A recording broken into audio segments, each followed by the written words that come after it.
Oknum prajurit TNI Kodam I Bukit Barisan Sersan Mayor, Serma, Tengku Dian Anugrah resmi ditetapkan sebagai tersangka dugaan pembunuhan istrinya, Astri Gustina Ayu Yolanda, 35.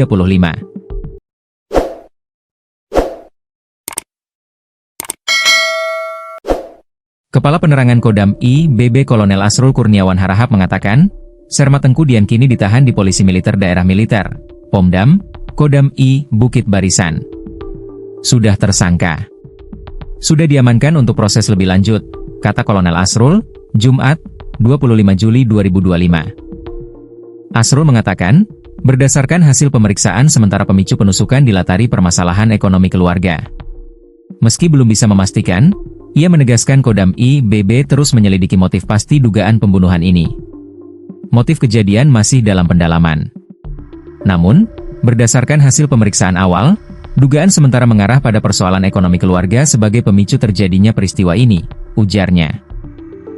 Serma Tengku Dian diduga menghabisi istrinya dengan menusuk korban di rumahnya Jalan Pasar Besar, Desa Sei Semayang, Sunggal, Deli Serdang, Rabu 23 Juli lalu sekira pukul 7 waktu Indonesia Barat. Ia kemudian berupaya melarikan diri, namun berhasil diamankan Pomdam I BB di Bandara Kuala Namu, Deli Serdang. Kolonel Asrul menuturkan, Serma Tengku dan Astri telah menikah pada 2011 lalu. Namun, indahnya mahligai perkawinan cuma dirasakan pasangan ini sekitar 2 tahun. Hubungan rumah tangga Serma Tengku dan Astri mulai tidak harmonis dan dilanda cekcok sejak tahun 2013. Puncaknya terjadi pada Rabu lalu, di mana Serma Tengku Dian diduga menusuk istrinya hingga tewas. Sejak 2013, hubungan rumah tangga keduanya mulai tidak harmonis dan memburuk hingga pertengahan 2025. Puncak ketegangan itu terjadi pada Juli 2025, ketika Serma TDA diduga melakukan penikaman yang menyebabkan AGY meninggal dunia, ujar Kolonel Asrul. Keretakan rumah tangga pasangan ini juga disampaikan Novi, kakak korban. Novi mengatakan, Astri memang sudah 3 bulan tidak tinggal bersama suaminya. Mereka pisah ranjang karena Astri kerap dipukul. Menurut Novi, penyebab cekcok karena Astri meminta Serma Tengku Dian untuk berhenti bermain judi online, judol.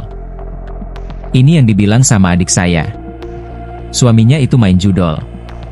Tiap diberitahu, suaminya marah dan memukul adik saya. Karena tidak tahan, adik saya pergi dari rumahnya dan tinggal di rumah ibu kami, kata Novi. Meski tidak lagi sepenuhnya tinggal di rumah mertuanya, sesekali Astri masih datang. Biasanya dia datang pagi-pagi untuk mengantarkan anak mereka ke sekolah. Serma Tengku dan Astri diketahui memiliki 3 anak yang duduk di bangku SMP dan SD, sedangkan anak bungsu masih TK. Ketidakharmonisan yang terjadi selama belasan tahun itu berakhir tragis dan merenggut nyawa Astri.